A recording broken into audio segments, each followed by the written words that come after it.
Hey, happy Thursday, everybody. This is our last 2020 ASFPM conference morning set of workshops. So let's have some fun. Let's learn some things along the way in the next 90 minutes. But first, I got to say my hat's off to ASFPM for putting on together a successful virtual conference.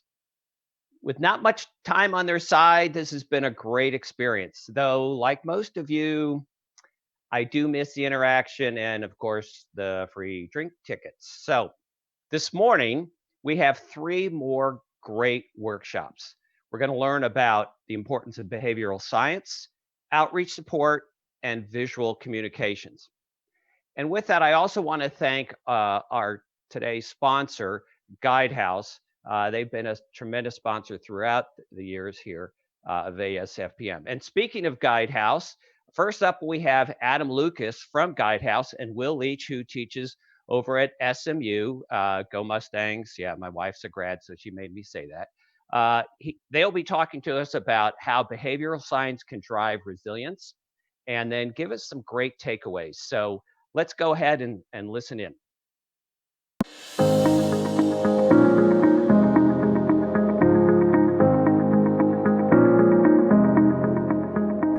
Hi everyone, thanks for joining our session today. We're glad you're here. We're excited to talk with you about how behavioral science can drive resilience. Guidehouse is a thought leader around resilience and emergency management and has conducted some interesting behavioral science research that we'd like to share with you all today. The one question we're probably all considering right now is how can we be asking people and communities to invest in preparedness and mitigation when we're all operating in this pandemic? Today we will discuss how the right behavioral science techniques can be used to drive resilient actions in this COVID-19 environment, both at the individual and community levels. Before we dive into today's session, I'd like to introduce myself. My name is Adam Lucas. I'm a managing consultant at Guidehouse. I lead project teams in our DHS FEMA account that focus on behavioral science, strategic communications, change management, leadership development, and organizational design. Before we dive in, let's review the four topics that we want to cover with you today. First, we'd like to get you acquainted with Guidehouse. Second, we'd like to discuss some interesting research that sheds light on the state of preparedness in our country. Third, we'd like to discuss a behavioral science technique called the mind states model that we think could drive action in this environment.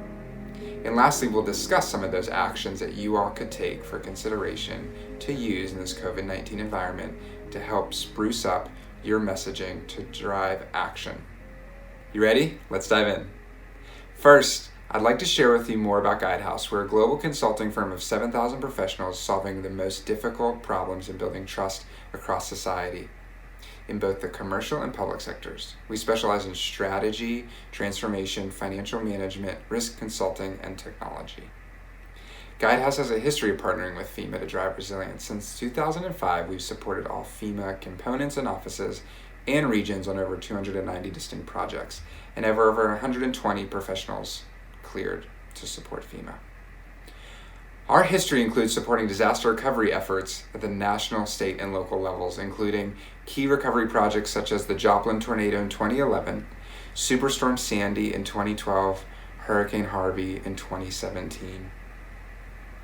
Shifting to our behavioral science work, Guidehouse has made it the core of the way we think about transformation and change. We have launched our own approach to change management known as Revision. This approach embeds behavioral science techniques to drive long-lasting change. Guidehouse has trained over 250 team members in this innovative approach to change management support and have over 50 certified change management practitioners. Guidehouse has used this approach to drive large-scale change for federal clients facing pivotal transformations. We've coupled people-centric change and human-centered design with behavioral science techniques to implement change that sticks. Behavioral science is not new. In fact, it's been around for the past 30 years. Behavioral scientists have been discovering new ways to uncover people's motivations and decisions. Behavioral science includes a variety of different topics ranging from sociology, anthropology, psychology, psychiatry, and political science, just to name a few. What is new, however, is the understanding of how to apply these techniques in innovative ways to drive specific action, especially across the public sector. Guidehouse has brought together our experience in resilience and behavioral science to research and identify effective techniques for driving nationwide preparedness and mitigation action. We conducted a recent nationwide survey that asked targeted questions around perceptions related to risk level across disasters and individual sense of preparedness. We took the U.S. Natural Hazards Index, which categorizes U.S. counties by high, medium, and low risk areas, and we overlaid our survey results to see exactly where the results fell in terms of people responding in high, medium, and low risk areas. What we uncovered was interesting. We uncovered that nearly half of high-risk residents are not concerned about their hazard risk. So we have to ask ourselves, how do we communicate to an audience that is aware of their risk, but not really seeing the benefit in taking the action to minimize that risk? To exacerbate the problem, the study showed that only 15% of people in high-risk areas feel their government is equipped to address the hazard. And if that's not enough to motivate folks to take action, then what will be? The good news is there's a technique that we can use today to reach the whole community with the messaging of preparedness and mitigation action. Today we are going to break down a behavioral science framework known as the mind states model. This technique can be applied in our current environment to understand people's motivations to drive the behavior we want. To do this, I'd like to bring in the expert and researcher of the Mind States behavioral model, Will Leach, to share with us the facets of his approach. Will is a best-selling author of the book Marketing to Mind States and the behavioral design instructor at Cox School of Business at Southern Methodist University's Business Leadership Center. Welcome, Will. Thanks, Adam. For the last 25 years, I've been leading consumer research around understanding the non-conscious drivers of decision-making for some of America's largest brands. I lead the research and implementation of this research now in something we call the mind state model. And mind state marketing is a proven technique because it's built upon behavioral psychology. In fact, about 65 years of behavioral psychology. And the reason why we do this is that the world is incredibly complex. I teach my students that we make about 35,000 decisions on any given day. 35,000 decisions, guys. And we're seeing about 700 advertisements. And because of that, the human mind has created a very sophisticated psychological filter that takes the vast majority of inputs that we see and it filters it away from our consciousness. Mind state marketing is an understanding, it's a practice to message so that it gets through this filter. And it's based upon 4 different social sciences. The first science is goal theory, which is understanding what do people really want. And it's understanding not just those functional goals that people always say they want, like more time, more money, but also those higher order, more emotional goals that dictate where our behaviors are driving towards. We do not go after any behavior or anything without a goal in mind. After that, we want to understand the engine behind all of our actions, and that's motivational psychology. And motivational psychology tells us now that there are about 9 core motivations that drive the vast majority of human behavior. And some of them right now are things like you've learned in school, like security from Maslow, right? This desire to feel safe, secure, and protected from threat. Or another one is called empowerment. And empowerment's important right now. It's the desire for control, right? And empowerment is the desire to feel empowered, authorized, and equipped to act. And there are 9 of these core motivations. And just think of these things as engines that drive you to do the things that you want to do. Once I understand somebody's motivation, the next part of the model is called regulatory approach. It's out of Columbia University. And this idea is that we go after our goals, either trying to minimize risk or maximize gains. We kind of see the glass half full or the glass half empty. So it's important to understand the approach that your customers or your citizens use because that dictates what types of messages they're more drawn towards. So if somebody's more prevention in nature, they're seeking things like what type of insurance policies can protect me from things happening in the case that they actually do, right? Or other people maybe think about, I want to make my home constructed in such a way that we can maximize my chances of never having to worry about it in the first place. So same kind of goal, protect the home, but important way of communicating to them in a way that feels natural. It's about maximizing their gains or minimizing their losses. And lastly is something called behavioral economics. And that's the fourth part of the model. And that's helping people make fast, easy, intuitive decisions. And so we have these things called heuristics that help us understand the world around us and how to make meaningful, fast decisions. And the number one thing we got to think about is making decisions as easy as possible, as well as their behaviors. You have to eliminate friction, because in today's world, 35,000 decisions, the number one decision you make every day is to not decide. You do it all the time because there's so many decisions. If there's any point of friction where maybe a website's a little bit hard to navigate, or maybe the messaging just slightly feels off, we're more likely to just disengage with that and get away from it, right? So what are these four sciences and why do they matter, right? You're probably thinking that. Well, they matter because these are the basis of what is a mind state. So if I understand what goals you have, why you want that goal, how you approach it, and then how you make choices and how you make decisions, I can now take that information to activate on your goal, to activate what you want. I can now prime why it's important for you to go after it. I can frame up a policy or a directive in a way that makes intuitive sense to the approach you make or your citizens make. And lastly, I can make a decision easy. I can trigger a behavior. And when I do this right, when I put these into an experience, into communication, whether it's a website, a brochure, a speech, a communication through an organization, whatever that is, and if I do that right, if I put those things into communication, I should be able to increase emotional arousal, or what's called a hot state. And when we're in a hot state, we're much more susceptible to influence because we're using the emotional parts of our brains and of our hearts, right? So you may be asking now, these mind states, where do they come from? They come from the two middle parts of our model. 9 motivations times promotion versus prevention, you get 18 total mind states. And so these mind states, again, give you very direct understanding of why people do what they do, but more importantly, how to use that information in a way to help persuade people to mitigate disasters for their family in the future. So that's why it matters. In your case, it's about communications to get people to take an action. We've been helping clients in lots of different sectors use these sciences to make better marketing and more marketing that makes sense to them, right? So how am I going to think about using this for post-COVID? I think there's a 3-step plan. The first step is you first have to identify the mind state. And we have research technologies now to where we can identify somebody's mind state using just 4 different questions.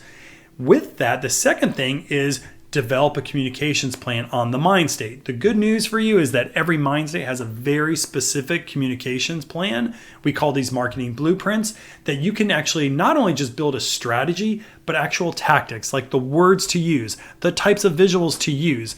These things that we know from a scientific perspective have been validated to get people to take action. Third, you got to activate on the plan. We see all the time that people get all the information, but they kind of give this information off to an agency and their agencies kind of go back to their normal tried and true things. That no longer works when there's science-based design. So you can activate on the blueprint, and actually part of the blueprint will tell you how to do just that. So next, Adam is going to walk through the top mind states that we've uncovered in some recent research as it relates to post-COVID-19 and things that you can do right now to help inform your marketing strategy for people to take action. Adam, I'll leave it to you. Thanks, Will. Let's consider today's environment. How are people making decisions in this pandemic? Is there any communication that would reach this audience? We looked across the global conversation, looking at demographics, socioeconomic statuses, races, ages, and genders to analyze the messages and understand the what behind people's communication today. If you remember, Will shared with us that this is how we uncover individuals' goals. We gleaned that there are 3 things that everybody's talking about. It includes release, communication, and safety. Let's take a closer look at how these 3 goals will lead to understanding people's motivations. The first theme is release. People are talking about emotional release or unwinding. Our homes are our new sanctuaries. We've been told to stay at home. This is our place of worship, school, home office, and restaurant. People are using some of this time to relax and release. The second theme is control. Right now, people don't feel like they're in control. In fact, their entire world is feeling out of control. We're being told where we can go and what we can do more than ever before. And the third theme is safety. People are worried about their financial security, physical security, and emotional security. There's a strong desire for people to feel more secure in general. When we consider these three prevalent goals, release, control, and safety, and their driving motivations and approaches, we found linkages to three specific mind states that give you insight into how people are primed to make decisions. Let's look at our list of mind states to pinpoint which apply. If you remember, Will shared the 18 different mind states that guide decisions. The three that apply to these goals include, the first is optimistic engagement. This is when people are asking for more engaging moments for release and connection. The second mind state is cautious empowerment. This is exhibited when people don't want to lose any more control than what they've already lost. The third is cautious security. People are trying to avoid anything that would cause them pain or lose their safety. This is why people are shutting their doors, not interacting with people. It's about minimizing risk. This is insightful because it helps us understand the mind state people are in today and how we could reach them. When we specifically message to a mind state, we will see impactful results. To understand each of the three mind states and how we can apply them today, let's pinpoint how we can message and communicate with our stakeholders. I want to ask some questions and share a few examples to help give you an understanding of the mind state and how to use it. I'll review each mind state. We'll think about how it applies to your group of stakeholders and citizen customers. How can you adjust your messaging and approach in this COVID-19 environment to make your messaging and the call to action more meaningful, spark a desire to act on it, and ensure that it is sustained in the long term? We'll give you a few seconds to think about that in between each of our reviews of each mind state. We know you won't be able to tackle all of your challenges or collect all of your thoughts in this session, but we encourage you to jot down some thoughts and ideas that you could follow up on afterwards. Are you ready? Here we go. First, let's look at the optimistic engagement mind state. As a reminder, this mind state is seeking ways to connect with other people. We're all considering how we can be more engaging during this time. Understanding that we want to be more engaged with others, how can we tie this to preparedness and mitigation actions? How can we speak to the need for engagement when we talk about preparedness? Recognizing that people are desperate and seeking connection, how can we communicate with them more? Many of us feel that our lives are on hold. Can we frame risk communications to show that being more prepared can help you to live your life to the fullest? Considering those questions and point of view, here are creative ways that we could reach this group. Our homes are our sanctuaries. They are the only places we feel safe. Let's communicate the importance of protecting our homes.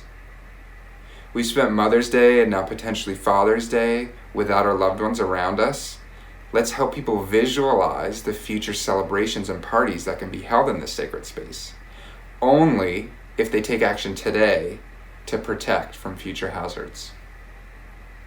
The key is to make them feel like they are the center of the story that you're portraying in your communication and not a spectator.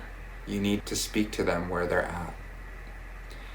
Let's take a few seconds to jot down 2 ideas that came to you as you think about reaching your audience in the optimistic engagement mind state.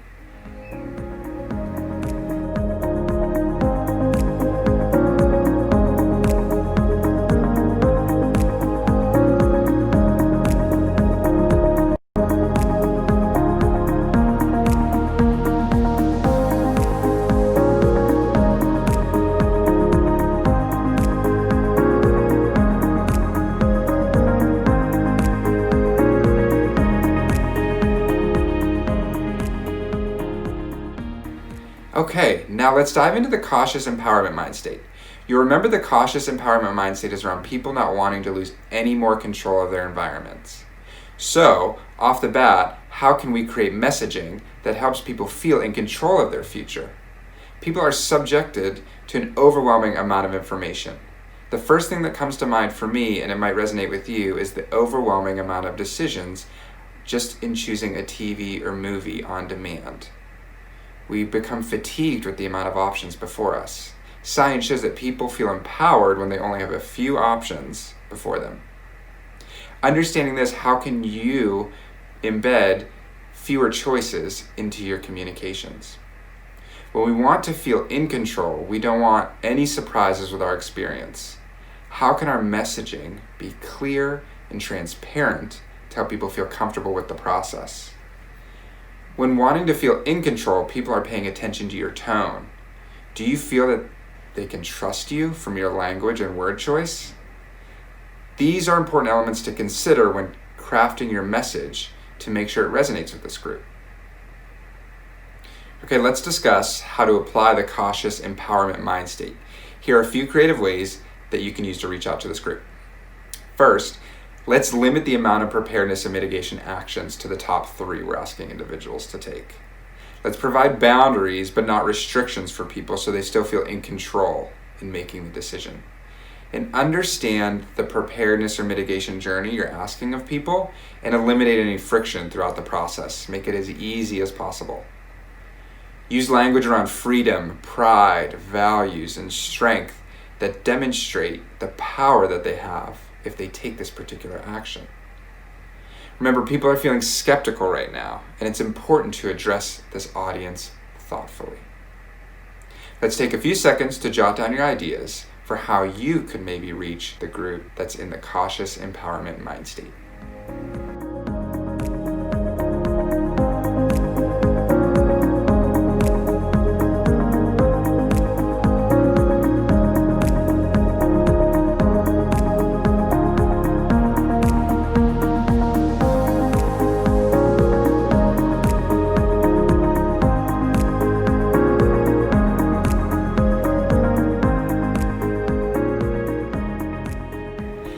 Lastly, let's pivot to the cautious security mind state.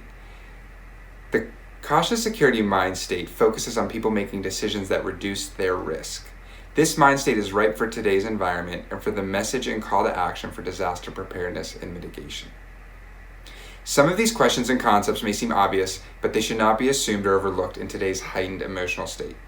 Here are some things to consider. If people want to reduce their risk, how can we encourage them to make decisions that will reduce the impact of that risk? People desire to get back to normal. How can what we're asking them to do restore stability in their lives today? Overall, we have the opportunity to reach this group in messaging that being better prepared will bring the predictability that they are seeking. Here are methods to reach this group and drive your intended messaging. Let's distribute messaging that focuses on protecting themselves and possessions from loss. Let's help people to understand that what you're suggesting and proposing is tried and true with concrete reasons. Let's make it clear that established processes and methods were used in the design of the product or service. And be sure to demonstrate your authority on the subject. For example, if you're a community leader or an expert in a specific technical subject, then make that clear in your communication. Recognize their position, be honest and transparent with your communication, and drive the credible solution that will bring stability. For the last time, let's take a few seconds to jot down a couple of ideas that came to you in speaking to the group in the cautious security mind state.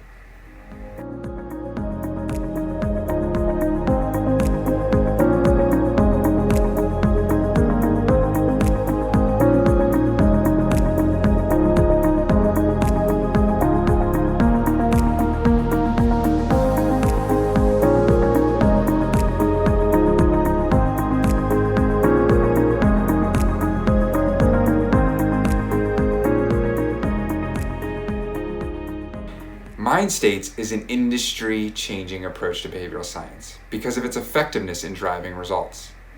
The point of all this guidance is that as emergency management practitioners, this is the time to turn up the messaging around protecting what you love, which includes your home and property, because through that you will experience safety and connection with your loved ones. This is a message that our organizations have pushed in some form or another over the years, but never in our lifetime has this been such an emphasis on our sanctuary of our homes to provide us the safety in a world where we don't feel safe.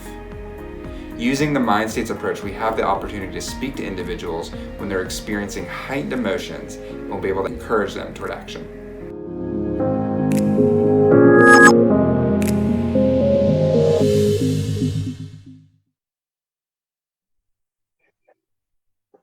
Whew. And Adam, Will, after that, I feel like I just graduated with a communications degree. That was our point there, Bruce. Yeah, I did it. SMU too. Hey, well, really not, but Adam and Will, that was great. Lots of useful information, especially related to communicating during these really unique times. I'm going to have to definitely watch this to actually capture and absorb all of the items, and I didn't realize I was having 35,000 things to make decisions. I thought I had trouble making a few every morning. But I also, and I liked how you gave us time to think and process. And in that pause, one phrase that I came up with was protect the life that you've built, buy flood insurance. I thought, okay, it's not original. I will tell you that's one of the current flood insurance campaign messages, but I think it kind of fits what you were talking about. But I had a question similar to what I saw Jessica Ludy had, which was, what's an example? Did you guys, knowing that we've got a floodplain mitigation group here, any phrase or sentence that you guys might have to give her an example besides mine, which is already kind of done and not new? Well, Bruce, I actually like what you did, and you touched on something called loss aversion by talking about the things that you've already bought. So we have a cognitive heuristic, a bias that we assign value to things that we own, and it's actually a very important cognitive heuristic in the States, especially in the States. So you didn't do a bad job at all, honestly. You at least incorporated the correct cognitive heuristic with the mind state around security, because we want to protect those things that we own. My team would tell me I am a terrible copywriter. But I think the sentiment that you want to use around security, and I think this is really important, guys, is laddering in either possessions. What you did was losing the things that you own, or more importantly, is making sure you protect those that you love. Because if you're able to do those two, I know it sounds cliche and you want a good copywriter to do it, but we value things, especially our families, right? And you brought in some nurturance motivations by doing that, right? And nurturance, if love is a very strong motivational force that we all have, especially if we have families. For those people with families, I think that's a great way to bring in, protect those that you love. And let's just try to do it a more creative way so we can stand out from the other previous messages I'm sure that all citizens hear all the time. Adam, I don't know if you had anything else to add. No, I think Will covered it. Yeah, I mean, I think the emphasis on protecting what you love is really important. And what we were trying to showcase in this video was really how heightened things are in this environment, and how it might seem cliche, like Will said, but we do have the opportunity to really speak to people, because more than ever, they're feeling like, I really do want to take steps to protect what I love. And how do I do that? Yep. And what I'll add on to that, guys, is that it's not just the sentence. Imagine what can come out of that sentence. Like if you're going to try to prime the nurturance motivation, small things like showing pictures of human touch on touch, especially on face, drives nurturance. So it's not just the sentence, it's how that comes together, right?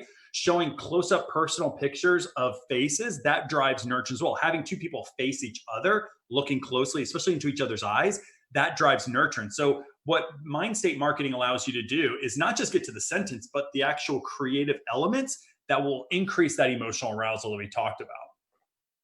So two kind of related questions is, how do you contact and select your target audience?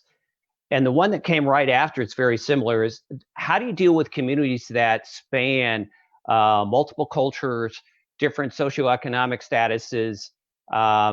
You got a big world out there. So are you guys focusing in on specific areas, like you got to go to a certain area of a town or city, or you just know you're not going to get everybody? Adam, do you want to take the first one, or I can? Up to you. Yeah, go ahead. Okay. So I think in the first part is, who do we go to, right? One thing I'll tell you about the behavioral sciences, and actually it may even help with both questions, honestly, Bruce. Behavioral sciences is a human behavior science, right? So as humans, we all have these motivations, but as the author of the question stated, well, we have different contexts, right? Different budgets, different parts of the country, different dialects, different ethnicities. We know that those play a role. So think of it this way. at a human level, these 9 motivations will still become very important. They're universal globally, by the way. And they're universal by every ethnic, every demographic, every socioeconomic class, right? But what you would do is you want to work with people, leaders at the ground level to take, let's say, if we understood that security, which I would expect to be a large motivational drive around risk mitigation like this, how does security come to life for somebody in New Orleans versus somebody in the forest fires, maybe in California, right? There's 2 totally different groups of people, ethnicities, et cetera. So what you do is you do the research at the higher level, but use people on the ground to modify your messages to where it's most relevant to you. Adam, do you want to maybe add on to that if there's any? Yeah, so if you have a specific audience that you're targeting with a specific message, like you would in traditional communications, you're really looking at, what is the behavior you're wanting to elicit from this audience? And then through the mind state model, you're asking a series of questions that will help you hone in on how you want to target that audience. So, Will spoke of the macro level, and then based on what you're trying to drive with the behavior, you would target that at the micro level with additional research and analysis to get the specific mind state. Yeah, great point. Just like product marketing. So we've got time, I think, for one last one here, and I don't know if you can answer this in a simple point, because it kind of covered what you discussed. But what data goes into determining a person or group of people's mindset? Can you give some examples of what that might be? Yeah. So the data specifically, it's actually in that book that was in the video. It really comes down to the 2 middle parts of the model, which is somebody's core motivation, and then how do they approach it? Do they approach reaching their goals in a risk adverse type of way, or in a maximizing of gains, more aggressive innovation kind of thought process? So it's actually a 2 parts of that motivational model. That's what really signals to us what mind state they're in at the moment of a decision. All right, I could keep asking questions. Folks who are listening in, this is going to be up, or ASFPM is going to give the link to get to this. I know I'm going to be listening again, and I've already listened to it to once before you just heard it.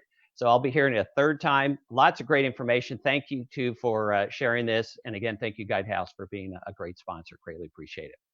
Thank you, Bruce. Appreciate it. Yeah. So let's move on. Next, we have some great things cooking in the great state of Missouri's Outreach Kitchen. Alicia William of Wood Environment is going to talk to us about their statewide communications effort. And I love their title, BAM, what? Boy, that gets your attention. So with that, I'm going to turn it over to Alicia. Thanks so much. BAM, what? Statewide communications in Missouri. My name's Alicia Williams, and I work for Wood Environment and Infrastructure Solutions. We're a CTP contractor for the state of Missouri State Emergency Management Agency. Communications with local communities is paramount throughout the entire life cycle of a floodplain mapping update. These projects can be several years in length, and it's essential that communities understand where they are each step of the way. We're creating highly accurate data for floodplain managers and CEOs to manage and mitigate risk, with the goal to reduce the loss of life and property. We need to listen to the local communities to understand how best to communicate with them. Not all communities communicate the same, and we need to keep timely updates sent to the communities throughout the life of a project so they know how to answer questions about what's going on. There's a lot of moving parts to these floodplain mapping projects. Communication needs to be created by a cross-section of people with graphic arts skills, as well as an understanding of the projects from beginning to end. The language used to describe these very technical data sets needs to be rendered in terms that are easily understood by everyone. It's important to reach people more often during the life cycle of the projects, while also keeping the communication style down to earth, like a true front porch conversation. Knowing and understanding the audience with communications that inform with explanations that are not full of legalese and formal language is very important. Authentic communications about how to use the data, how the data is generated, how it's likely to affect them at a local level, ideas for mitigating risk, who to reach out to with questions, and where resources are available to assist them are a Missouri hallmark. Utilizing cutting-edge technology to share those authentic risk communication messages is also a Missouri hallmark. Wouldn't it be wonderful if we could come up with a catchphrase for mitigating risk from flooding that the whole nation easily understood and used? It could start with a bam, bam, bam for a few thousand people that turned into a bam for a few 100,000 people that turned into a bam what for a few million people. Until we find that magic phrase, we'll have to use all the tools in our toolboxes to communicate in as many ways as possible so that we get as many people as possible. Let's face it, most floodplain administrators and community CEOs in America wear multiple hats and only deal with floodplains as needed every few weeks. Most communities undergo a mapping update only once in a career, so most of them have little or no experience and understanding of what's happening when a project is going on in their community. We've created simple graphics like this that show the entire floodplain mapping project broken down into its component parts. And then we'll use this slide in each one of the meetings, and we'll extend the arrow to show where we are in this particular meeting at this particular time. This also helps us to explain that year 1 and year 2 are a less formal part of the process, where year 3 becomes a more formal part of the process. The first year to 18 months of a project, it's like we're having a front porch conversation. We have our Cracker Barrel rockers, and we can just talk about issues, make adjustments, incorporate new data, and address concerns fairly easily. Once we get into year 3, it becomes a much more formal process. FEMA takes ownership and puts its logo on the maps, and it's during this time that the maps become a legal entity, so changes are harder to make. Missouri uses traditional communication tools in concert with cutting-edge tools. One of the greatest assets of the SEMA team is the longevity of many of the team members, while also bringing in new members into the process. The same team attends all the meetings. This continuity of faces over the long history of projects in the various counties builds trust and connection within the communities. The communities know who to turn to for answers, and it's someone they consider local. SEMA prides itself for being available to communities to answer questions. They understand that questions may come up during council or commission meetings and need to be answered quickly. Other agencies like MoDOT may need answers for design projects actively underway or access to models. And SEMA responds quickly to answer the phone calls or emails to get the information to those who need it. SEMA has staff to call in advance of the meetings to personally invite community officials and let them know how important it is to attend. If a community can't participate in person, then SEMA staff will drop by their office afterwards and drop off the meeting material to ensure they get it.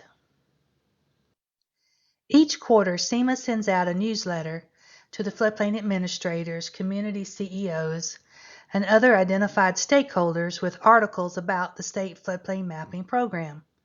Each installment helps build the knowledge of local officials about the program by taking a deep dive into a particular subject of the overall program. On a different month every quarter, every county in a floodplain mapping update gets a specific newsletter tailored to their project, discussing where they are within the project lifecycle and what to expect next. Occasionally, SEMA creates special edition newsletters that describe a particular subject in even greater depth, such as this one, that goes into each part of the mapping project and the series of tasks within each stage. Every year, SEMA conducts workshops where attendees get hands-on computer experience using their new data. These can be 2D HEC-RAS workshops, PC SWIM 2D workshops, risk map workshops, or mitigation strategies using risk map products.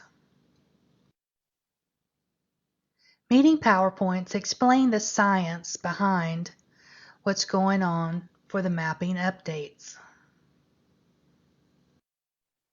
For instance, hydrology is how much of the rain falling down actually makes it to the creek.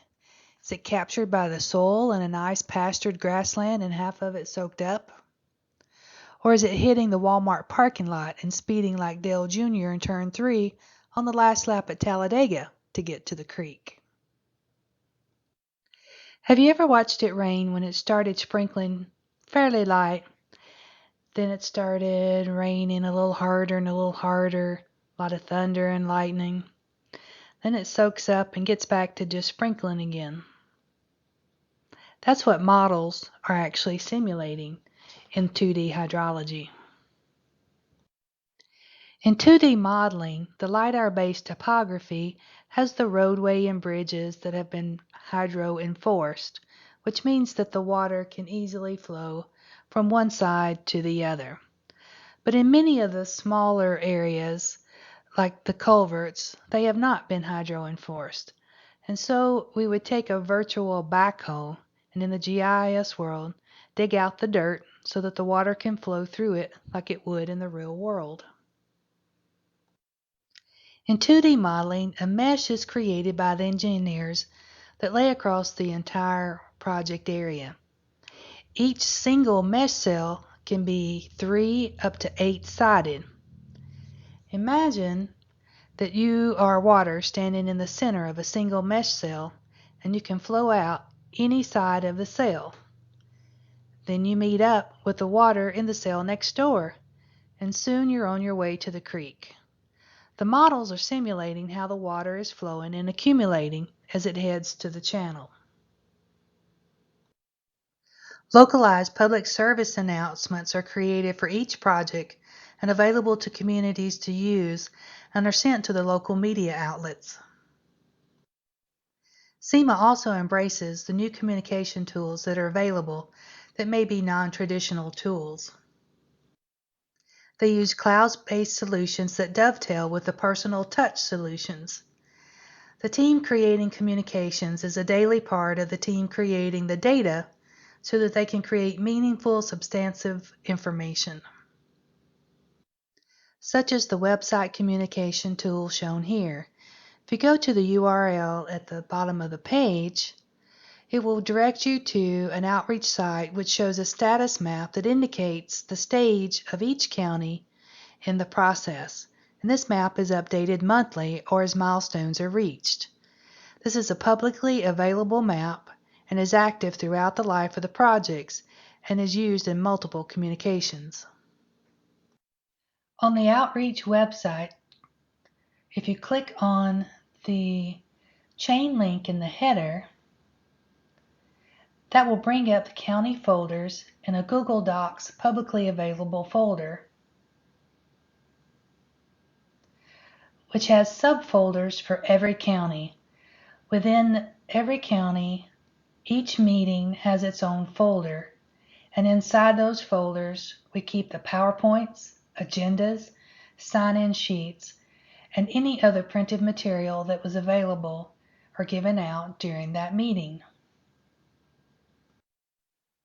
For the flood study review meetings and also the CCO meetings, we put the data on the website where it's publicly available so that not only is the data reviewed in the meeting itself, but it's available to the officials to go back to their offices and look at the data in greater detail with as much time as they want. The website also gives officials the opportunity to comment on the digital maps. By using the icons at the bottom of the page, They can turn on the layers list and make sure that the comment layer is on. Select the appropriate meeting, and then drop a point near the area of concern, and this box will appear. And then they can fill in the form with their comments. These comments are then downloaded on our end, and each one is followed up on and acknowledged and addressed. SEMA became one of the first in the nation to use risk-mount products in the risk assessments for the statewide enhanced hazard mitigation plan that was approved in July of 2018. Depth grids from the state's risk-mount program were leveraged into the statewide risk assessments hazards analysis. Each county has the risk assessments from flooding calculations updated by local jurisdictions and exported in GIS shapefiles as well as Excel spreadsheets that can be used directly in the local hazard mitigation plan updates. This data is kept in each county folder in the Google Docs folders. SEMA provides each community with a point spatial data set that shows the structures that appear to be in the special flood hazard area, with a count by type and flood zone with a 50-foot buffer. Footprints are being generated through automated processes from the LAS files inside the LiDAR-based topography. These deliverables are from the USGS. The footprints will have the highest adjacent grade and the lowest adjacent grades attributed from the digital elevation models, and then will be intersected with the special flood hazard area and attributed with the flood zone, water surface elevation, and depth grid data for the project areas. This will become an invaluable mitigation tool for identifying ways to reduce and prevent future damage from flooding. Freeboard grids are being generated as a new deliverable with the flood risk products for all studies in Missouri. These grids utilize the 1% annual chance special flood hazard area and add 1 foot, 2 feet, and 3 feet of elevation to them to help communities build into higher than minimum standards. 18 communities in 2019 adopted higher standards in Missouri. SEMA has created numerous user guides throughout the past decade to assist stakeholders in understanding how to use the tools and data produced during the mapping updates. These user guides cover a wide range of topics, from the original How to Use Your DFIRM data to the latest How to Use Your risk map data to identify and advance mitigation actions. These user guides are written in simple layman's terms, with lots of screenshots to aid floodplain administrators and hazard mitigation planners in becoming familiar with a wide range of data being produced for their communities. Resilience on Command technical assistance areas are being provided to communities where potential mitigation actions have been identified. Alternative analysis and their results, such as in this example, where there's undersized culverts that are causing flooding upstream, with their predicted results of the culvert upsize replacement or similar mitigation actions, is being provided in a short summary report and associated supporting data that may include budgets, models, and potential outcome solutions. These are being shared with the state of Missouri and regional hazard mitigation planners who can assist the communities in applying for and obtaining funding for these projects. These transportation conveyance crossings, which have received public assistance in past disasters, are being analyzed for potential upsizing for future funding or BRIC funding opportunities. SEMA is collaborating with the University of Missouri's GIS Clearinghouse to create a portal to serve out the flood risk datasets to the Missouri public. This will include the depth grids, the water surface elevation grids, percent chance grids, annual chance grids, and freeboard grids. This is a new project funded in FY20 and is anticipated to be online this winter. SEMA wants to get these important messages out to every community in the state to help protect lives and assets from flooding. Until the day comes that we can say, bam, flooding mitigated. Thank you for your time and attention today. Please be safe and be well. Are there any questions for me? Bam! Thank you, Alicia. That was great. And I love all the different ways of BAM, including a favorite chef of mine. And speaking of that, that was a great recipe for outreach success. And I am ready to get cooking. I mean, it's like being in a kitchen that has all the many different utensils to help you create that perfect meal. And you had all those different tools that you talked about on how to continually communicate with your communities throughout the life cycle of the entire mapping project, which is often overlooked. You know, it's like one spot and then we're done. Okay, we delivered the maps. And then all those different resources and ways to communicate, giving that surround sound that you'll hear the next presentation talk about as well. Lots of great compliments out there in the chat. So let's get to some of those questions. So one of the first ones are the community newsletters posted on websites and social media, or are they just mailed out? So what do you do with those newsletters? The newsletters are emailed out to a statewide database, and then they're also posted on the outreach website on the Google Docs folder, so anybody can go back and look at them at any time.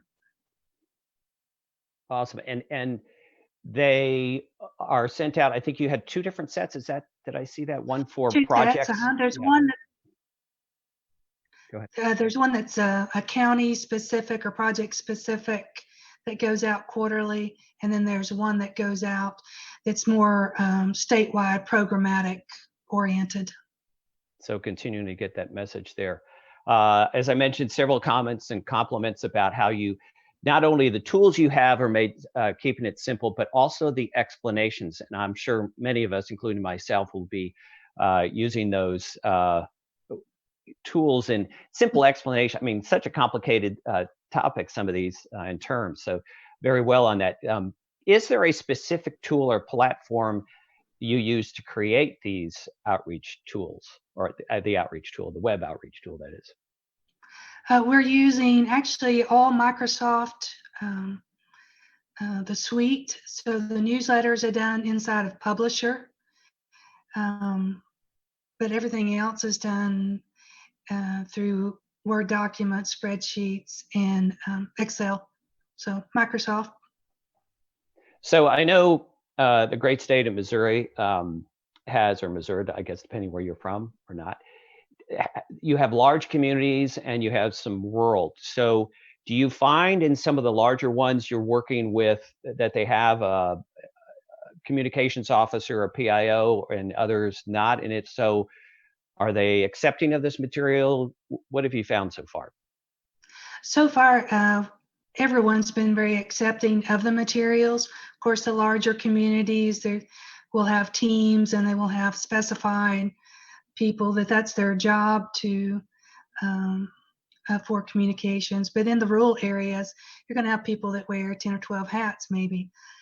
So that's why we try to keep it very simple so that everybody can understand it. Because there are some very complicated parts to the project. So trying to explain it so that everyone can be on the same sheet of music or using the same cookbook. Yeah, thank you. Or hymnal, yeah, with that other thing, yeah. So it says here, it says, I'm impressed with all these communication projects. How many people work on communications for SEMA? There are anywhere from 4 to 6. Oh, so a decent sized team then to help you out with that. Do the freeboard grids capture the additional horizontal flooding extent when you're adding the freeboard to the BFE? No, it's the 1% with just a mathematical calculation to add the 1 foot, 2 feet, and 3 feet. It says here, do you find that the local HMPs come back to you leveraging the data you send them? And if they improve it, more priority areas, or does SEMA have an update process? Yes, actually, we're assisting them with that update process. We're providing for a number of the communities whose local plan went or was approved, went effective or was approved before the new floodplain, draft floodplains was available. We're going back and assisting them with amendments. So giving them updated risk assessments, the Chapter 3 risk assessments, and also helping them with their mitigation strategies based on the newer floodplains. And then, of course, they have to do the approval process, but we are trying to make it very easy for them to include that. So if someone wanted to see those guides and copy them or mirror them or use them, where would they go find those? Are they on your website, SEMA's website, or they have to ask you for a copy? They're on the SEMA outreach website. If you go to the site, and the link was in the presentation, in the header, there's a little chain link in the center. If you go to there, go to county folders, and they will be in one of the first couple of folders there. Okay. The new And that's user all guide. And that's all publicly available, right? Easy to track. Okay. Yeah. No login credentials needed. Awesome. Again, more compliments about what you have put together. Again, people saying, and you're right, I had the same thing. Again, the second time I've seen this, it's just a lot of great information that you have up there. Do you have any examples that come to mind of here at Community A used this and here's what they did? Any real life examples that come to mind real quickly? Sorry, I'm drawing a blank on that one. No, I know, I put you on the spot there. No worries, no worries. It said, all of these at-home presentations are giving me ideas about how I want to remodel and decorate various rooms. So thank you. They love your kitchen. Good. That's good. That's a good thing. That's why we do these things. Yeah, exactly. So I guess it's appropriate my hat since you're in the kitchen. Yes. I'm not seeing any more. What other ones? I think the depth grid is a tool that is underutilized from a risk communications because it tells how deep the water is going to be. And for those, many of you on the, oh no, I'm kind of insurance related. To me, that's a great tool for insurance. Are you seeing people use that depth grid to help in risk communication? We're trying very hard to educate people on the importance of the depth grids. And one of the things, as we're explaining that, we show examples in our risk map workshops. And that's one of the things that we work with very closely. And I tell people as we're doing those workshops that if my toes are getting wet or my nose is getting wet, I'm concerned about those two things very differently. And the depth grid is what allows us to see that's just it's the same information, but it's looking at it very differently so that you can make different good decisions based on that additional information that's available. All of the blue lines on the map are obviously different depths, but if you don't know that necessarily up front, that may not be intuitive to you. And so that's why we're pushing education using those depth grids. We're also using the depth grids and encouraging, and I did think of the example, the best example is St. Charles County and the city of St. Charles. Some of their GIS team came to one of the workshops and has gone back and just really done wonderful things where they're marrying the use of the risk map workshops with their local data. So they have done a tremendous job, and I believe all of that information is on their website. I don't have the link on me here, but it'll be the St. Charles Hazard Mitigation and GIS and Floodplain Mapping Group.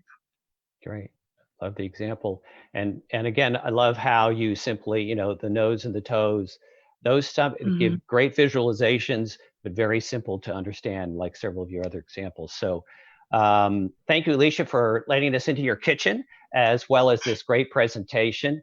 But we are at the top of the hour, and it's time for it to move on. And speaking of that, let's see what's cooking over at the NFIP Marketing and Outreach branch, and the fellow chefs from the C3 team will be presenting next. They are folks that I've had pleasure of working with and are truly knowledgeable in their field. I'll let each of the presenters, because we have three, introduce themselves, and we'll start with Destiny. Hello, my name is Destiny Aman. I and my colleagues work at HWC here in Washington, D.C. We provide behavioral science, data, design, communications, and other support to federal partners, including FEMA and the National Flood Insurance Program. For my part, I'm a geographer by training, specializing in the human dimensions of natural hazards, perception, communication, and mitigation. I've studied human responses to a variety of risks, including hurricanes, wildfires, floods, and public health risk. At HWC, I help lead cross-functional teams of experts that dig into why people do what they do when they are at risk, and how to influence the behaviors that will help lower risk and build resilience at the household, community, and national level. Hi everyone, my name is John Darby, and I'm a designer, developer, and communicator at HWC. I have degrees in political science and advertising, so I've studied how people think and behave, and how they respond to communications and messages. I've worked with local political campaigns, universities, and other clients in the public and private sectors, helping to develop on and offline communications that are both meaningful and beautiful. Most recently, I've worked with the National Flood Insurance Program as the lead developer of floodsmart.gov. Hello, my name is Roberto Carroza. I'm a physicist and data scientist by training. More recently, my concentration has been on the application of advanced analytics and machine learning methods at scale. I help to lead a team that strives to provide high-quality ethical analyses to our clients and to HWC itself. And in the course of our work, we look to use technology to best communicate our findings and to maximize their impact. Today, we'll talk about the problem of how to communicate with the public about complex, technical topics like natural hazard risk, why it's so hard, and how to overcome those obstacles. I'll talk a little bit about what separates us as communicators from the public and how we need to recenter our approaches to address that gap. John will provide some guidelines for how to do this well and how data, statistics, and visual tools can be used to bring us closer to our audiences. Robbie will look at some specific flood risk visualization tools and unpack how they can be used to tell a powerful story using data.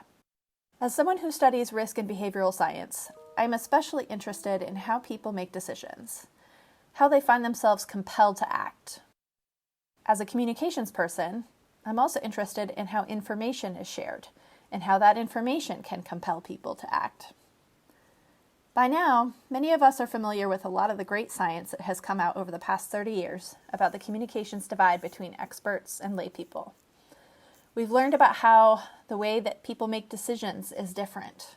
Daniel Kahneman and colleagues taught us about System 1 and System 2 thinking.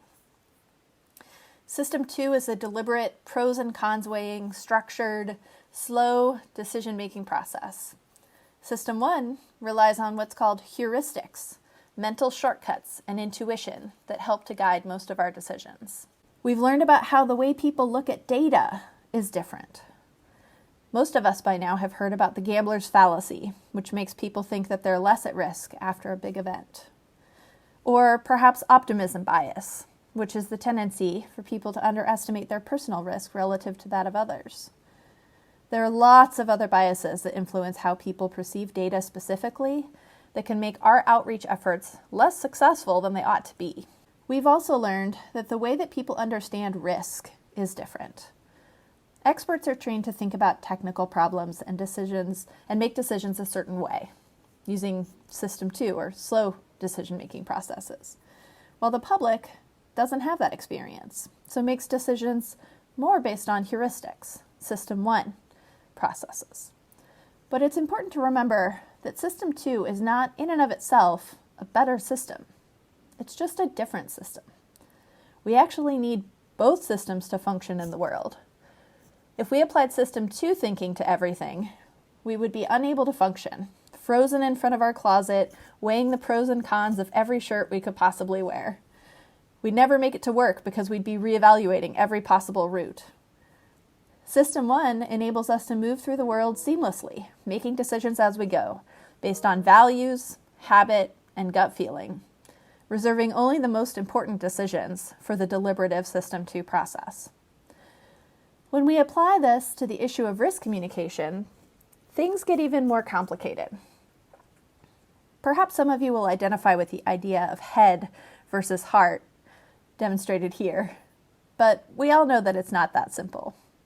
See, the thing is, while their technical expertise helps experts understand risk and the natural world in great detail, it actually puts them at a disadvantage when they try to communicate with the public. This is in part because experts tend to project their way of thinking about the world onto the public. They tend to communicate the version of the world that is compelling to them, not necessarily compelling to their audience. In fact, even the concept of head versus heart uplifts the expert and in some ways kind of trivializes the public's experience. In truth, what we've learned is that the heart is as important, or more, than the head in terms of affecting human behavior. I'll give you an example of this. I studied wildfire risk communication for 2 years out in the West. Specifically, I was interested in better understanding folks who built second homes in the woods and then resisted trimming the brush and trees from around their houses. These were folks who could afford to mitigate the very real threat of wildfire, and they had a strong incentive to do so, but most of them chose not to. And then the risk managers out there were designing flyers with these burned out, apocalyptic deathscapes to capture residents' attention and try to get them to understand what they needed to do to protect their homes and their community. Their brochures included detailed graphs of fire return intervals and maps of the community showing cul-de-sacs, evacuation routes, and wind patterns. When asked, many of the residents I interviewed said that they threw these products away immediately. One woman I interviewed said that she didn't drive 6 hours from the city to spend the weekend murdering baby trees. Another said he bought a cabin in the woods to feel alone in the woods, to be closer to nature and to God. He didn't think of himself as a member of the community, so the community message that the fire managers were sharing just didn't resonate with him. Interestingly, though, when I observed the risk managers interacting one-on-one with the residents directly, it was a very different story than what had happened with the brochures. Instead of talking about community responsibility, they talked about how natural fire ecosystems work. And they emphasized that nature would have thinned the vegetation there on its own, had there not been humans present. They explained how the baby trees were actually drawing water and resources from the larger, more mature trees, making them weaker and more likely to fall or burn. They explained that when they were engaging in this brush thinning and tree thinning practices, they were actually making the landscape more natural. People ate it up. One guy ordered a bulldozer the same day to level the defensible space around his house, and he proudly showed me his property, the forest restoration project in his own backyard. What had happened was that in talking to people one-on-one and really listening, the fire managers had intuitively picked up what mattered most to these residents. And then the technical data that they shared, be it fire probability or tree diameter or flammability of various plants, was used to support that story. It was compelling and it worked. They just had to shift that understanding to the development of their brochures and their web materials, which is what we ultimately recommended as part of the project. Anyway, I tell this story often when we do our flood risk communication work, because it helps to illustrate the importance of the stories that we tell ourselves about what kind of information matters and to who. This presentation is about applying data and statistics to amplify your message, and the framing of that title is intentional. Data and statistics are always secondary to the story. If applied well, they can help you better connect with your audience. If applied carelessly, they can actually work against that connection. What we're hoping to do here is to shift the center of gravity around the role of data a bit, to illustrate how important the public experience is, and to show you how to go about shifting your own assumptions so that you can access the stories that will drive real behavior change. John and Robbie will share more about how to do this. John? Thanks, Destiny. We just heard a powerful story about successful risk communication and behavior change, but it could have had a different ending. Remember, the problem we're trying to solve is the communications divide between experts and the public. We know that divide exists. Something we also know is that data visualization is very powerful. It allows people to take control of data and see for themselves and draw their own conclusions. Maps in particular give people a bird's eye view, and data visualization centers data on the human experience behind it. So how can we use the power of data visualization to bridge the communication divide? How do we build the bridge? We start by asking and answering 4 big guiding questions: who, why, what, and how. Let's start with who. The first question we have to ask and answer is, who am I trying to reach? We need to understand and connect with our audience. To do this, we ask even more questions. Are there specific groups or subgroups that I can speak to more directly? Because here's a hard truth about communications. If your audience is too broad and you're speaking to everyone, in reality, you're speaking to no one. When we're seeking to understand our audience, we need to understand their experiences and their challenges. So how do we get answers to these questions? The best way is simply to ask. Engage directly with people and speak with one or many members of your audience, and ask them about those experiences and challenges. This doesn't have to be in person. You can set up a call or a video conference, or even pose the question on social media. Another way to engage is to create a quick survey or questionnaire that you can distribute online or after a community meeting. And finally, if you can't do either of those two things, try performing a role-playing exercise with members of your team. You can generate a persona or a profile for each group or type of person you're trying to reach in your audience. Think about characteristics they may have, and then assign a persona to each member of your team and have a mock interview or focus group to try to get insights. The other questions we have to ask and answer to understand our audience are questions for us as communicators. What am I trying to communicate? And what do I want my audience to do? The answers to these questions will be critical to evaluating the success of our communications effort after it's over. The second guiding question is why? Why do I want to use data or visualization? We discussed many benefits of data visualization earlier in the presentation, and it's worth asking or playing devil's advocate. Is data visualization the right choice for what I'm trying to communicate? Or is there something else that would make the point more effectively? For the purposes of this presentation, we're just going to stick with data visualization and build that bridge. The third big question we have to ask and answer is, what data visualization or data point is most appropriate? There are 2 checks to consider here. First, are you using the right visualization to represent the type of data? Do your units match your viz? And second, is your data point reinforcing your message? And does it drive action? For example, let's say you want to increase the number of flood insurance policyholders in your county, and you have a pretty shocking statistic.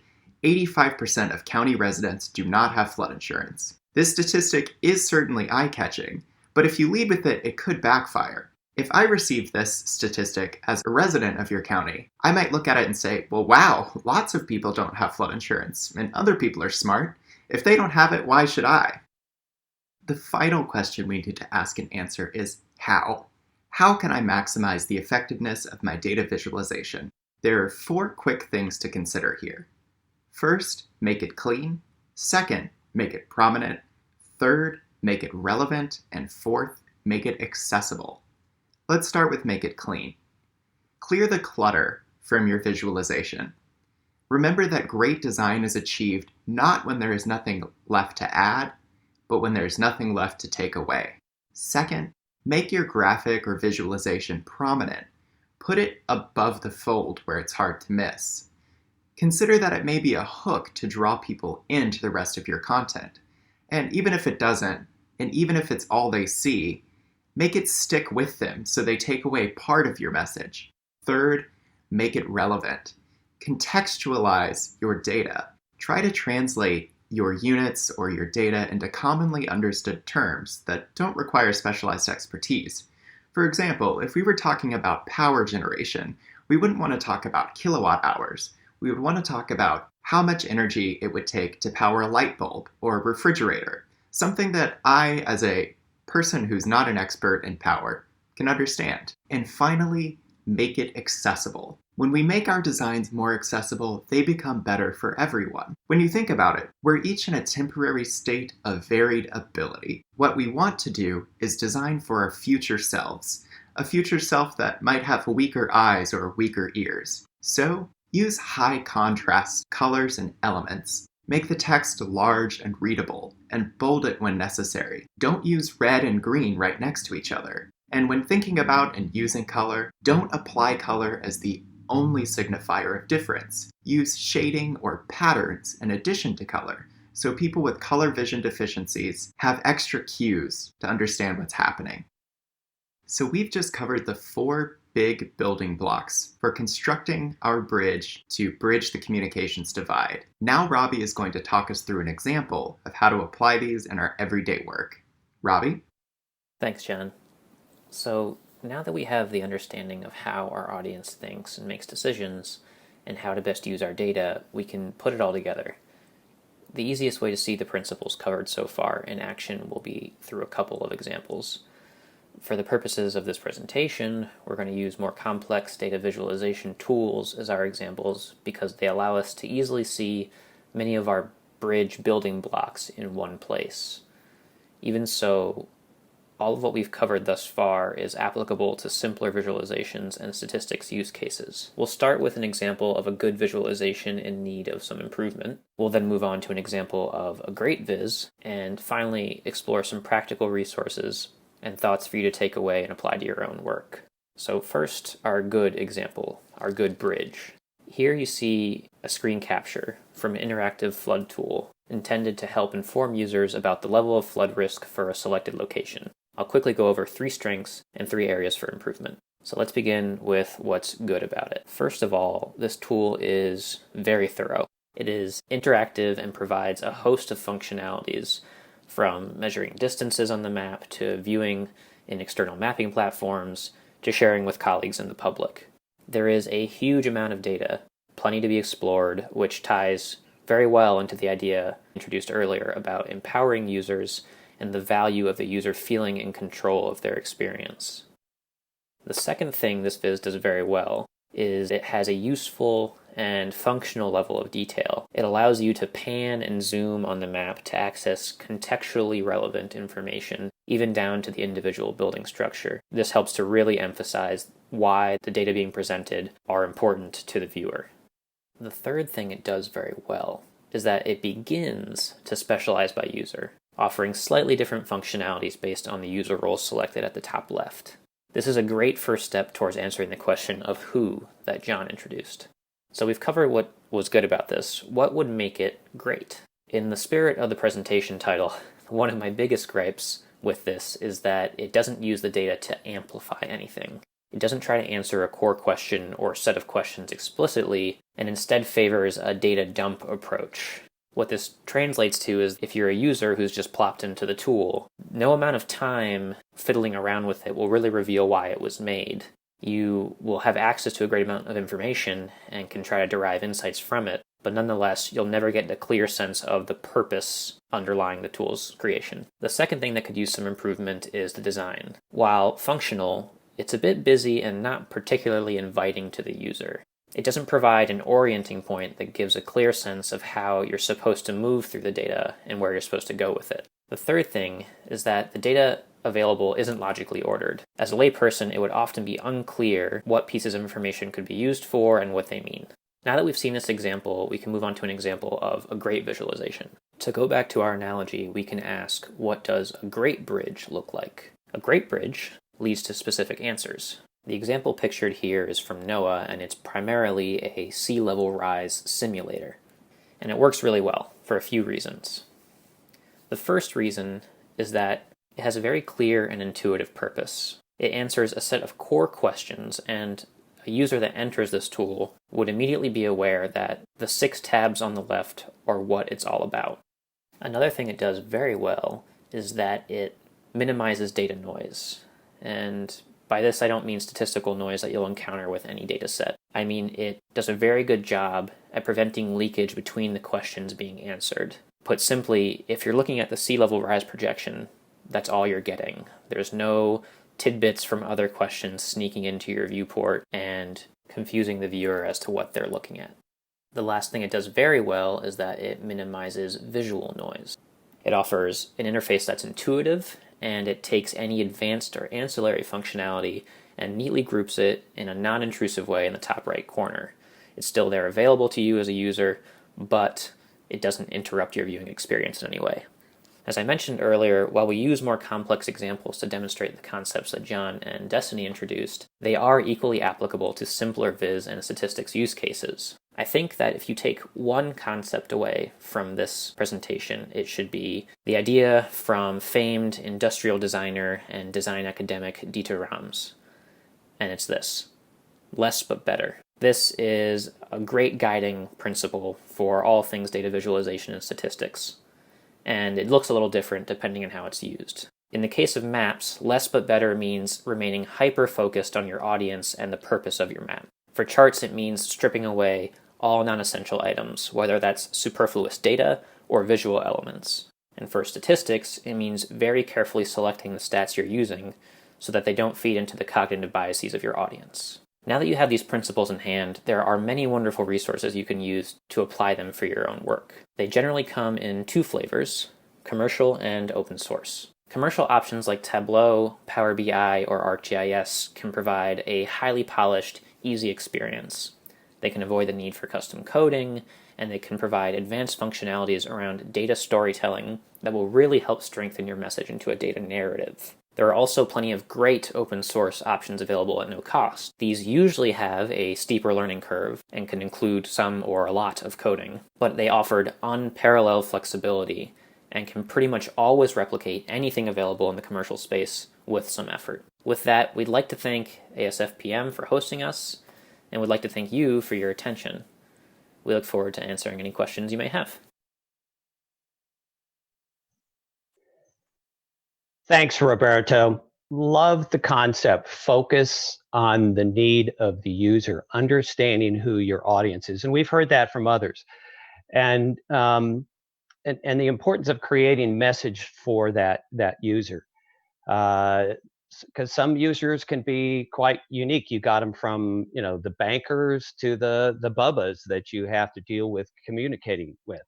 And to your point, how many times do you see a tool that tries to be everything to everybody? You talked about the data dump and what have you, and when it rolls out, it looks really scary to use. And thanks, Destiny and John, for providing the quick overview on best ways to use the data visualization. I took down, again, lots of notes. I'm going to go back and listen to this a 3rd time. Lots of great information. But we do have some questions out there, and I noticed, John, you've been getting to a couple of them. Can you share examples of visualization that you feel are strong because they use these tips besides the one that you already did? Do you have another one you might be able to share with us? Sure, I can jump in there. Great. Yeah. So I think a great resource for that would be something I can drop in the chat here. There's a whole series of really great visualizations that come from the Information is Beautiful Awards.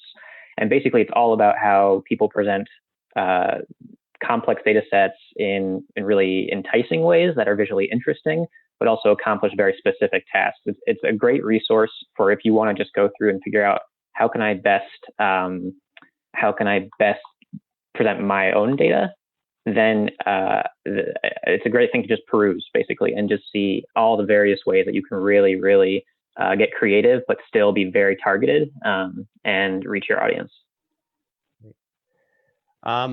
What are some of the common pitfalls when folks try to use statistics to amplify a message? I know that was kind of one of the focuses here. I wonder if somebody there, Destiny or somebody, might be able to expand on that. Yeah, so John actually teed up one of the more common ones that we've encountered when it comes to using, where you could really get in trouble in terms of using quantitative information that seems like it would be really compelling, but actually might be compelling in the wrong direction. So flood penetration rates are an example of data statistic that many people have easy access to. Floodplain managers generally can look up that information fairly easily. Unlike many other sort of quantitative data points, they might be harder to come by. That one is available, right?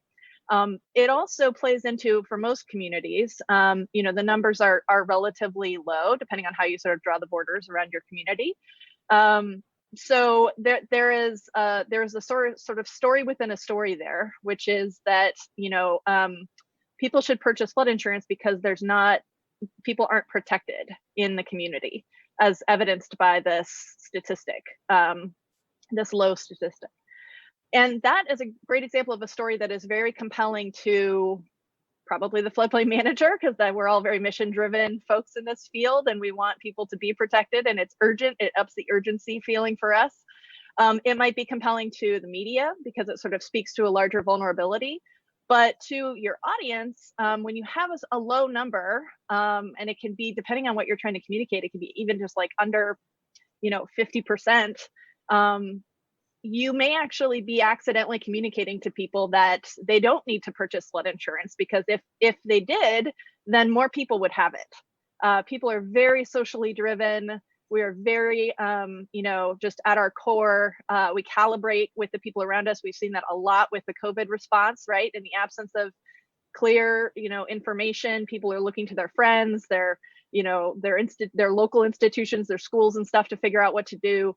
And they will do so with those kinds of statistics too. So I always cringe a little bit when I hear like the public radio people come on and say during their fundraising drives that only 3% of all public radio users actually donate, because they're probably telling us, well, why would I be the chump that would donate, right? And they don't necessarily realize that. So that's an example of one common pitfall.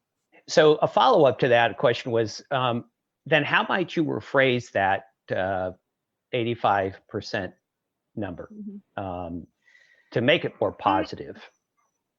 It might be less about rephrasing and more about sort of where you're targeting that information. So for example, with our work on C3, we've been very careful to, like when we do earned media work, for example, we will use the penetration rate statistics as a hook to try to get media to be interested in sharing whatever information it is that we're trying to push out via the earned media effort.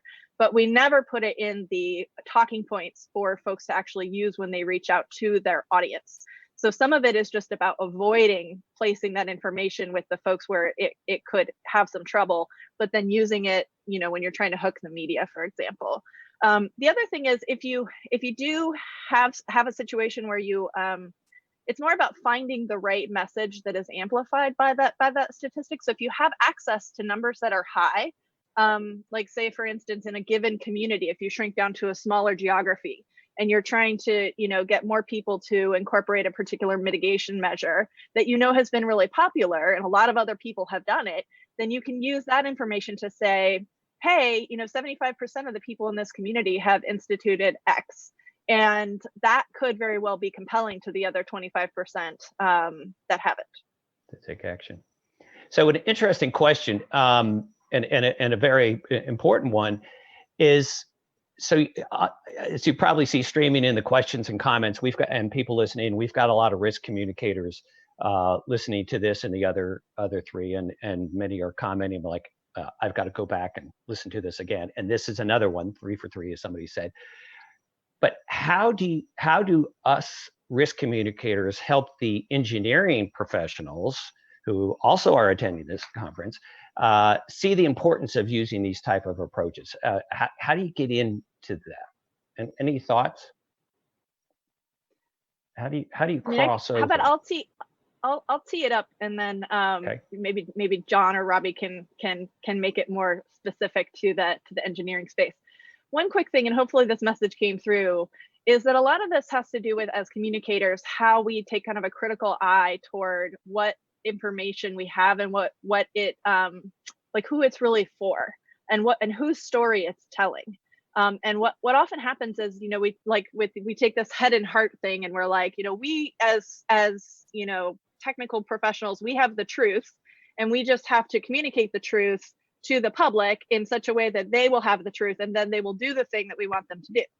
But the truth of the matter is that both have the truth. The truth is actually a combination of what can be recognized and understood via technical means, and what can be recognized and understood as part of the lived experience. And if you divorce these and sort of toss one down or put one down here in terms of importance, which often is what happens with data and data visualization, because the technical stuff is often sort of represented up here, then you lose that connectivity that you would have relationship wise with your audience, and you sort of squander that good common ground that most of us at working locally have with our local residents. And so we really just first and foremost want to direct people to that's happening, so that they can start to see it and kind of counter it in terms of what they do with how they choose those and make those sort of decisions. And Robbie and John can probably offer additional, more specific examples. Oh, thanks, Destiny. I just want to emphasize that, you know, we talk about communicators, we talk about engineers. We're all designers at the end of the day. When we're making intentional decisions about how to present information or how to present data, we are all making design decisions, and we can all make better design decisions by leaning on some of the guidance we've presented in this presentation. But you may have heard that great designers steal, or great designers copy, or great artists steal. So you can look to resources like the one that Robbie dropped in the chat to see how others have presented information. You can look at communications awards to see how other people are presenting or framing problems and communicating about them. You can also look to communications best practices from groups like IDEO or design authorities and design resources. And those are good ones that I always go back to. But what is key is I don't think any of us are going to get it right the first time. So what you need to do is practice and test your messaging with people. If you have another person in your household right now and you're trying to craft a communications message, bounce it off of them and see if you get it the first time. See if they get it the first time. Or if you have an opportunity to test with a small group of people on social media or via some other remote or virtual means, message testing is a great way to determine if you're communicating effectively or not. And I stressed that early on in the presentation. You want to understand what you're trying to communicate and what action you're trying to drive, because those are the things that are going to tell you at the end, when you've run that test, if your communication has been successful. All right. Well, we do have one more. I'll let you guys answer that because we are over the time and people are going to be heading off to the virtual exhibit hall. Guys, thanks. This was, again, lots of important, useful information about data analytics, about visualization, and reaching out the audience and then amplifying it with this information. So thanks, guys. Have a great conference. Everybody else, visit the virtual exhibit hall and enjoy your last day of the conference. Thanks again, C3. Thank you.